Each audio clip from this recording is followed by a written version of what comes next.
Oke, gue Aldi. Gue Andri. Di Mulut Jahat kita bakal ngomongin isu-isu secara jahat, mengomentari dengan jahat. Ya mungkin kalian sebenarnya pengen komentari itu, cuma takut aja karena orang yang diomongin.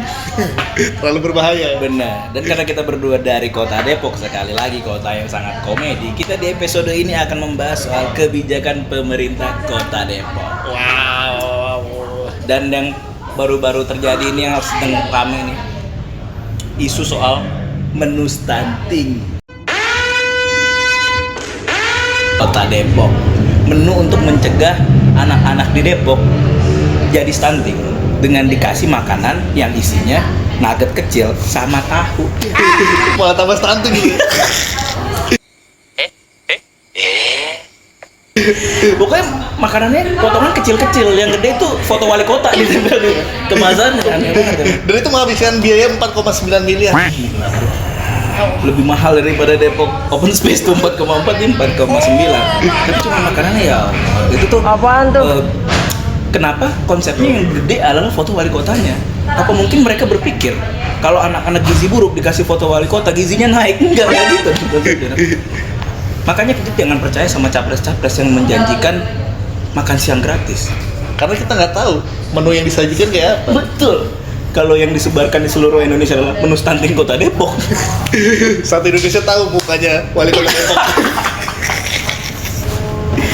Lagian kalau untuk menurunkan angka stunting harusnya dimajukan dari segi pendidikan juga. Betul, pendidikan. Masalahnya pemerintah kota Depok baru-baru ini, nggak lama dari ini nih, baru berencana untuk merelokasi SDN 1 Pondok Cina. Iya betul. Mau direlokasi katanya mau digabungin ke SDN 5 Pondok Cina.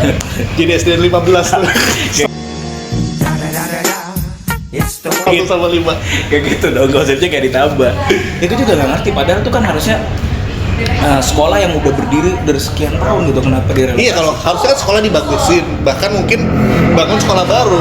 Benar. Nah ini malah mau dilanjut ke sekolah lain, dan bahkan sampai sekarang sekolahnya masih berjalan, cuma akses menuju sekolah itu ditutup sama trotoar yang tinggi. Iya. Jadi kasihan tuh ibu-ibu mau jemput anaknya, kesusahan nggak bisa masuk ke sekolahnya. Akhirnya sekarang jemputnya di Gramedia. Iya, parkir di Gramedia. Ibu-ibu itu nunggu anaknya di Gramedia sambil baca-baca resep masak. Jadi kalau kita lihat di Gramedia ada buku resep masak yang udah dirobek, nah itu ibu-ibu. Dia katanya mau direlokasi sekolahnya, mau dipindahkan, dan di situ mau dibangun masjid. Dibangun masjid di Pondok Cina. Salah. Itu kan Pondok Cina, jangan dibangun masjid. Harusnya kelenteng. Tapi ya udahlah, namanya juga buat kepentingan agama dibangun masjid, kita mau bilang apa? Cuma saya titip, kalau ngebangun masjid di area-area umum seperti itu, apalagi pinggir jalan raya, tolong dibangunnya jangan sambil minta-minta pakai jaring ikan. sama speaker rusak ya. Ya terima kasih ya semua. Iya, takutnya kalau pakai jaring ikan kan yang kejaring malah ikan gurame. Iya. Bukan jadi masjid malah jadi tambak gitu. Tapi mungkin mau dibangun masjid karena pemerintah kota Depok pengen biar moral warga Depok tuh tetap terjaga gitu loh. Iya, karena dia kan punya apa ya? Dia kan punya kebijakan mau bikin Depok tuh sebagai kota religi. Benar. Kota yang dijaga lah, ada raperdanya malahan. Biar untuk menjaga pakaiannya tuh lebih sopan, tertutup. Dia belum pernah aja ke kafe-kafe di Depok. Tapi memang mungkin itu keresahan dari pemerintah kota Depok. Nggak mungkin wali kota Depok tuh nggak mau warga-warga Depok berpakaian seperti Bongi dan teman-teman. Style macam apa ini? Tidak menggambarkan kota Depok. Dia nggak ngaku loh kalau itu warga Depok. Iya bener ya. Padahal Citayam kan Depok ya. Tapi kalau itu gue setuju sih semua. Gue pernah lihat ada yang pakai celana berlapis-lapis tuh. Iya, celananya kayak diturunin sampai ke dengkul. Terus ada celana lagi. Itu untuk memudahkan dia pipis apa gimana? Gue juga nggak ngerti sih. Tapi mungkin karena Depok itu mau dibuat sebagai kota yang religius lah, anti dengan yang kayak gitu-gitu. Bahkan semenjak ada kasus apa tuh namanya? Yang Reinhard Sinaga. Reinhard Sinaga. di Depok tuh ada yang namanya razia LGBT. Razianya gimana sih? Karena pas lagi booming banget cerita tentang si Reinhard Sirage itu, parno nih kota Depok nih, takutnya di Depok ada orang-orang kayak gitu, diadain razia LGBT yang sampai sekarang gua nggak ngerti gimana teknis razianya. Gimana ya, mungkin ada cowok nih disuruh buka celana terus ditunjukin foto Indra L. Bruggman.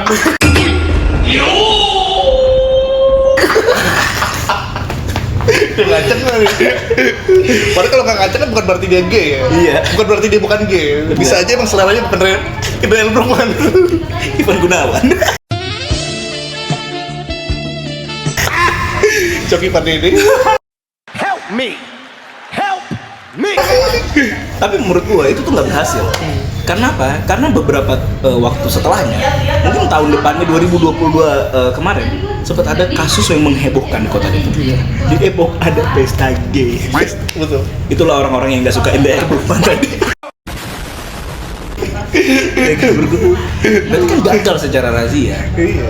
Makanya daripada fokus kayak gitu, mendingan ya dikasih ilmu pendidikan yang baik aja. Karena apalagi sekarang juga udah mulai rame gitu. Katanya di TikTok kemarin juga ada video bapak-bapak menyebarkan Depok paradigma tentang gay. Astaga. Tolong dibanyakin aja foto-foto Indra. Meanwhile, in our universe. Tapi kan nggak semua gay seleranya Indra L. Bruggman, nggak semua gay suka yang six pack kan. Bener. Ada yang suka yang gemboy kayak Ivan Gunawan kan ada. Kebijakan-kebijakan ini di Depok juga banyak kok kebijakan-kebijakan yang memberikan inovasi-inovasi baru gitu.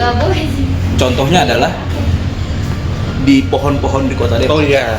Di jalan-jalanannya, di trotoar-trotoarnya, pohonnya dikasih scan barcode gitu. Itu gue pikir pertama tuh buat bayar tuh, petik mangga bayarnya di situ, kiris. Ciri-cirinya mah tunggu kiris, tunggu kurus. Enggak, itu isinya adalah informasi soal pengetahuan pohon tersebut, apa namanya, apa nama ilmiahnya, tumbuhnya kayak gimana segala macam. Mungkin di kepala pemerintah kota Depok, orang Depok tuh lulus sekolah kuliah di IPB semuanya, jadi harus tahu tuh informasi itu. Masalahnya bukan di trotoar tuh, di separator, di apa sih pembatas antara jalan dua arah gitu. Iya benar, di Margonda tuh kan, Iya. di tengah-tengah jalan Margonda kan tengah-tengahnya ada pembatas jalan. Nah itu ada pohon-pohon dikasih scan. Siapa yang mau scan ke sana? Karena kan nggak boleh nyebrang sembarangan, udah ada jembatan penyeberangan. Iya benar. Cara ke tengah tuh gimana? Ya kita harus berjuang bro untuk tahu nama pohon itu. Ya kita tahu nama pohon itu, tapi kita nggak tahu Jawa kita selamat apa enggak. Kalaupun macet ya, misal dari mobil kita mau nyeken itu nggak bisa karena kecil banget. Jadi fungsinya nggak jelas buat apa. Aneh emang. Tapi ya udahlah, namanya inovasi juga kita harus support lah pemerintah kota Depok.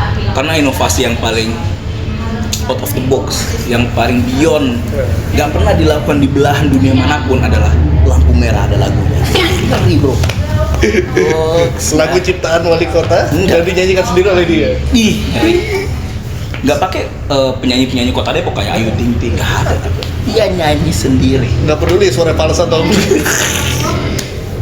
Dan itu terngiang-ngiang tuh sama orang-orang yang berhenti di lampu merah itu. Lampu merah, kita berhenti. Cuma sayangnya pas banyak yang protes, lagunya dihilangin. Lampu merahnya udah nggak ada lagunya lagi. Padahal gue yakin kalau misalnya lagu itu dipertahankan sampai sekarang, pas akhir tahun kemarin masuk tuh top Spotify. Pembohong, kau pembohong. dia juga bisa dapat penghargaan AMI Award tuh, penyanyi solo pendatang baru. Pembohong, kau pembohong. Lawan Raim Laude. Cuma dari semua yang kita omongin tadi, dari segala macam kebijakan-kebijakan aneh yang tanda kutip ya yang dilakukan sama pemerintah kota Depok, ada satu informasi yang mungkin memberikan penyegaran buat kita, memberikan kita harapan karena masa jabatan dia habis di tahun ini. Semoga tidak ada lagi yang aneh-aneh Sehingga kita tidak harus melihat muka dia lagi di billboard Ramanda. dan di kemasan stamping. Lo tau billboard Ramanda kan? Tahu. Semua apapun acaranya, tahun baru, lebaran, hari pramuka, ada muka dia tuh ngapain? Ngucapin. Ya, emang template komputernya kayak gitu kayaknya. Ini ngilanginnya gimana sih emang udah template dari situnya? Tapi memang kita tuh omongannya suka jahat. Tapi kalau kalian mau ngomongin yang mau mendengar sesuatu yang lebih jahat lagi, sesuatu yang lebih nggak ada batasan Iya. karena ini kan kita di sosmed ini sebenarnya takut juga nih bisa. Iya kan, tiba-tiba diserbu PKS.